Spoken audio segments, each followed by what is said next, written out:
Hello everyone, आज है 25 जनवरी और आज इस वीडियो में हम बात करने जा रहे हैं पंजाब नेशनल बैंक के बारे में। पंजाब नेशनल बैंक को लेकर भैया एक बड़ी अनाउंसमेंट बहुत जल्दी होने वाली है और उसी के बारे में डिस्कस भी करेंगे और ये भी चर्चा करेंगे कि भैया मौका बन रहा है कि नहीं खरीदारी का यहाँ पर। तो वीडियो को शुरू करें उससे पहले अगर आपने अभी तक चैनल को सब्सक्राइब नहीं किया है तो प्लीज़ अभी इसे सब्सक्राइब कर लीजिए, क्योंकि आगे भी बहुत सारे वीडियोस हैं जो आपको काफ़ी ज़्यादा हेल्प करेंगे। तो चलिए शुरू करते हैं। तो पंजाब नेशनल बैंक देखा जाए तो 40 रुपए से भी नीचे ये शेयर ट्रेड कर रहा है। और अगर हम पिछले एक महीने की बात करें तो पिछले एक महीने में यहाँ पर 7% का ग्रोथ है, लेकिन 36 रुपए से 40 रुपए तक गया था, वापस ये टूट गया था 38 तक, वापस आज इसने दोबारा से तेजी दिखा दी है। लेकिन एक साल का अगर हम ग्राफ देखें तो पिछले एक साल में पंजाब नेशनल बैंक के शेयर में सिर्फ 15% का ग्रोथ है, लेकिन कई बार इसने खरीदारी के और बिकवाली के आपको मौके दिए हैं। आप देख सकते हैं कि 33 के आसपास था, तेजी दिखाई, 40 से ऊपर 43 44 तक पहुंचा, टूट गया, वापस 33 पे आया, वापस तेजी दिखाई, 43 44 तक पहुंचा, वापस टूट गया, वापस आया 35 पे, वापस तेजी दिखाई, वापस टूट गया। तो पहली चीज तो ये कि भैया 35 रुपए का एक स्ट्रॉन्ग सपोर्ट है, वहां पर खरीदारी के मौके हैं।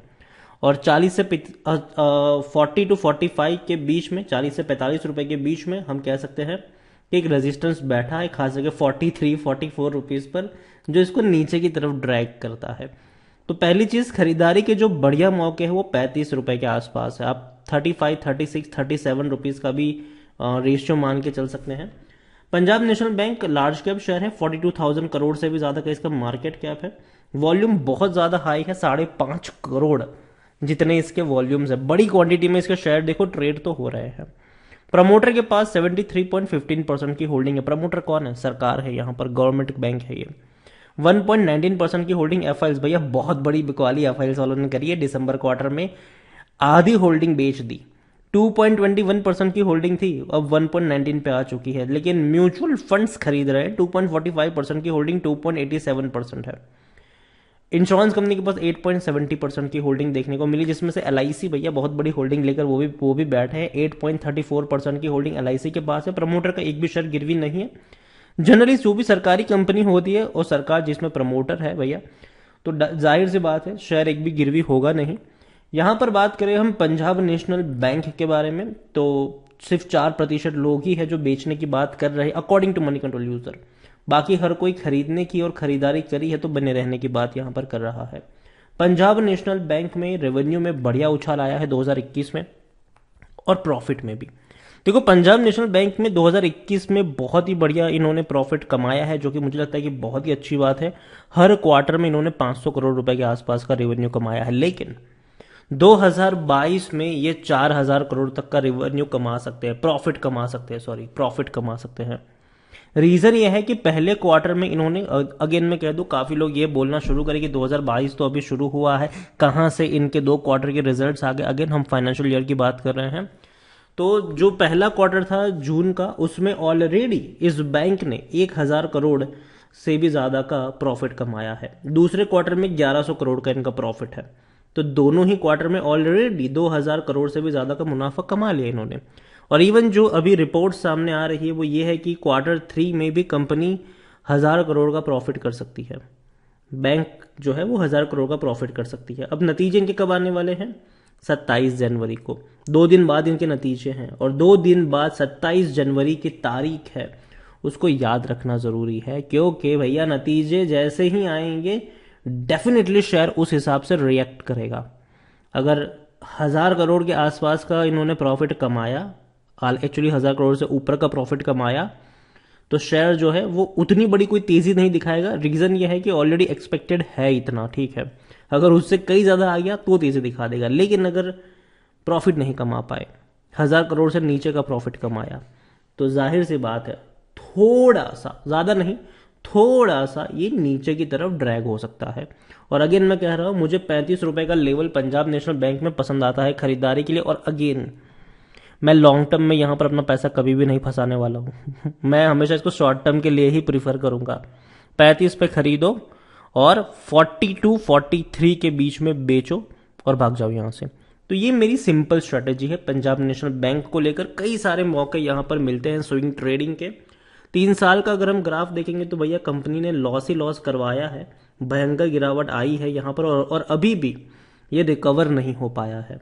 अभी भी कोई बड़ी रिकवरी यहाँ पर लौटी नहीं है। अब आप बोलोगे कि अच्छा देखो 2 बार इन्होंने इतना अच्छा प्रॉफिट कमा रहे हैं तो भी ये हालत क्यों है इस बैंक की।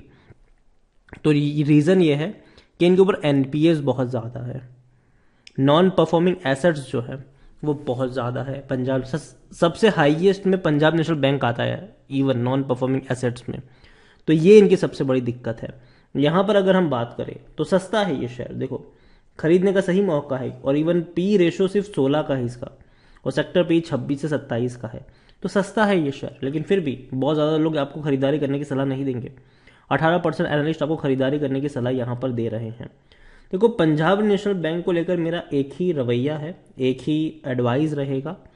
35 रुपए के आसपास मौका है, इवन 35 टू 37 रुपीज़ का प्राइस मान सकते हो बाइंग के लिए, अच्छा प्राइस वहाँ पे मिलता है। डेफिनेटली आप खरीदारी कर सकते हो शॉर्ट टर्म के लिए, अगेन मैं वर्ड यूज़ कर भैया शॉर्ट टर्म के लिए।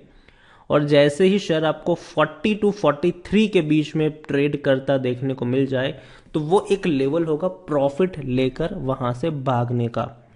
फिर लालच करने जाओगे कि 50 रुपए तक जाएगा तो मैं निकलूंगा, तो समझ जाओ कि वापस भी ये नीचे आ जाएगा।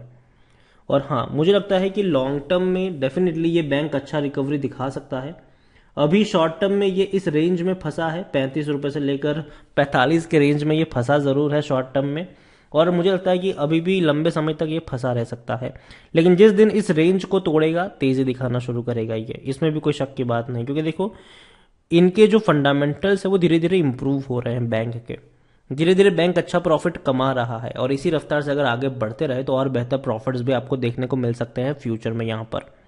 और देखो हमेशा एक चीज़ देखने को मिलती है, अगर आप कहोगे कि अच्छा प्राइवेट बैंक इतना ज़्यादा डोमिनेट कर रहा है, सरकारी बैंक का कोई फ्यूचर नहीं है, तो मुझे लगता है कि ये बात उतनी भी ज़्यादा सही नहीं है। रीज़न ये है कि कुछ फैसिलिटीज़ ऐसी होती है जो सरकारी बैंक आपको देती है, प्राइवेट बैंक्स नहीं। जैसे कि अगर हम बात करें तो गाँव में जो छोटे शहरों गाँव है वहाँ पर आज भी सरकारी बैंक ही सबसे ज़्यादा रूल करती है। रीज़न ये है कि देखो प्राइवेट बैंक अगर वहाँ पे जाएंगे तो सबसे पहले जो गांव के लोग हैं वो इस चीज़ को अफोर्ड ही नहीं कर पाएंगे कि इतना मिनिमम बैलेंस रखना है आपको, 5,000 10,000 रुपए का मिनिमम बैलेंस जो बड़े बड़े बैंकों में देखने को मिलता है, तो वो चीज़ वो अफोर्ड ही नहीं कर पाएंगे। तो ये चीज़ भी ज़रूरी है, सरकारी बैंक होना भी ज़रूरी है, ताकि भैया लोग अपने अकाउंट्स को ठीक से मैनेज कर पाए, मेंटेन कर पाए, अपना पैसा बचा पाए वहाँ पर। और वहाँ पर ऐसी सरकारी बैंक के काम आती है। हालांकि एसबीआई का नेटवर्क सबसे बड़ा है, अब ऐसे में पंजाब नेशनल बैंक कहाँ तक रहेगी, लेकिन फिर भी मुझे लगता है कि हाँ एटलीस्ट शॉर्ट टर्म के लिए तो अच्छी ही रहेगी यहाँ पर। और लॉन्ग टर्म में अगर इसी तरीके से इंप्रूवमेंट दिखाती रही है बैंक, तो लॉन्ग टर्म में भी कुछ अच्छे खासे चेंजेस यहाँ पर हो सकते हैं। अभी के लिए मैं शॉर्ट टर्म की ही बात करूंगा, लॉन्ग टर्म की बिल्कुल भी नहीं, क्योंकि मैं खुद यहाँ पे लॉन्ग टर्म का पर्सपेक्टिव बिल्कुल भी नहीं सोच रहा हूँ अपने लिए भी। तो यही कहूँगा 35 टू 37 बाइंग का लेवल है, 40 टू 43 प्रॉफिट लेकर भागने का लेवल है। बाकी मर्जी आपकी है। वीडियो को यहीं पे एंड करूंगा, पसंद आया हो तो लाइक कर, शेयर कर, चैनल वगैरह पहली बार आए तो प्लीज़ सब्सक्राइब करें। और अगेन कह रहा हूँ 2 दिन बाद नतीजा आने वाले 27 जनवरी को, तो उस दिन नज़र होनी चाहिए आपकी। जैसे ही रिजल्ट्स आएंगे डेफिनेटली मैं वीडियो बनाकर आपको अपडेट भी कर दूंगा, तो चैनल को सब्सक्राइब करना ना मत भूलिएगा। Thank you.